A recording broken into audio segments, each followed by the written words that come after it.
amores, seja bem-vindo a mais um vídeo aqui no canal. Para você que não me conhece, prazer, me chamo Alice Mesquita, tenho 29 anos e 4 filhos.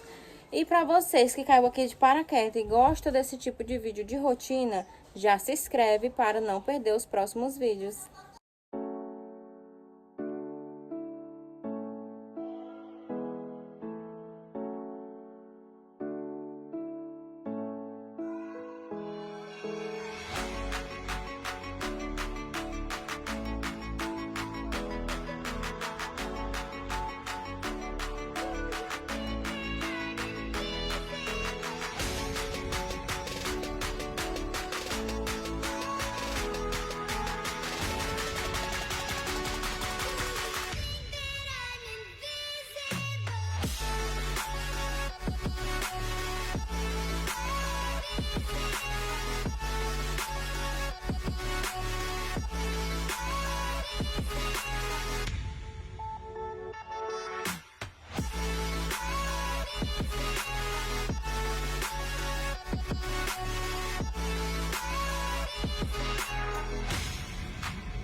Gente, eu vou mostrar pra vocês como é que ficou, porque eu achei que tava gravando e não tava.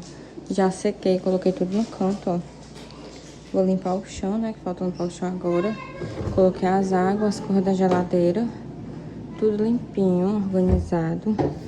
Ó, limpinho, organizado.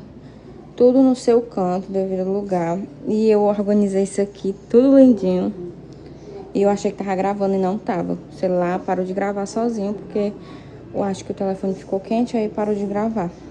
Mas ficou assim. Ainda já é de tarde. E eu apareço aqui mais uma vez. Vou lavar o banheiro daqui de cima. Tá uma imundice meu banheiro. Uma imundice mesmo. Aí eu já tirei as cores daqui do banheiro, ó. Tirei, botei tudo nessa bacia de pé, que as cores ficam lá em cima. E vou lavar o banheiro e mostrar pra vocês, né? E... Ui, levei um susto. Pisei no negócio, levei um susto. E quando eu terminar, eu vou tomar banho. Mas eu não sei se eu vou mostrar pra vocês. Claro que eu não vou mostrar tomando banho, né? Ô, Tony. Mas eu vou terminar, eu tomo um banho. Aí quando eu terminar de tomar banho, eu finalizo o vídeo com vocês. Tá certo? E espero que vocês gostem, viu? Me acompanhem.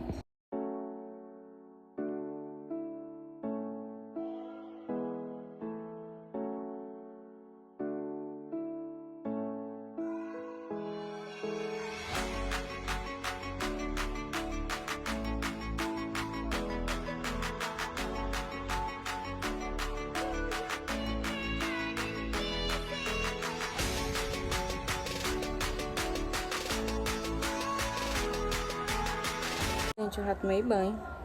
Não consegui gravar pra vocês eu lavando o banheiro. Minha mão tá por aqui boa. Não consegui gravar pra vocês eu lavando o banheiro, por causa que eu não tava conseguindo gravar o ângulo direito. A parte que eu consegui gravar, claro que eu vou botar no vídeo, né? Mas a parte que eu não consegui gravar, não tem como botar porque eu não tava conseguindo. Mas é isso aí, né? Eu vou aprender a botar o ângulo naquele banheiro. Meu banheiro é pequeno. Mas vai dar certo, eu vou aprender um ângulo de botar ele que dê pra gravar ele direitinho. Que eu queria gravar lavando ele. Mas vai dar certo. Eu já desci aqui pra baixo. Antes de eu descer, antes de eu subir, eu tava arrebentando de fazer pão. Já limpei o fogão. Já limpei aqui embaixo, já passei o pano. E lavei a geladeira, como vocês viram. Não gravei varrendo e passando pano, porque vocês já estão acostumados a isso, né? E eu queria trazer algo um pouco diferente pra vocês. O pão, eu não sei se eu termino de gravar pra vocês. Ai, que tá muito escuro, peraí. O pão, eu não sei se eu termino de gravar pra vocês, porque é a primeira vez que eu faço. Então, não sei se vai dar certo. E qualquer coisa, o vídeo vai ficando por aqui. Espero que vocês tenham gostado. Não se esqueça de se inscrever, comentar e curtir. E também me acompanhe para os próximos vídeos. E beijo, até o próximo vídeo.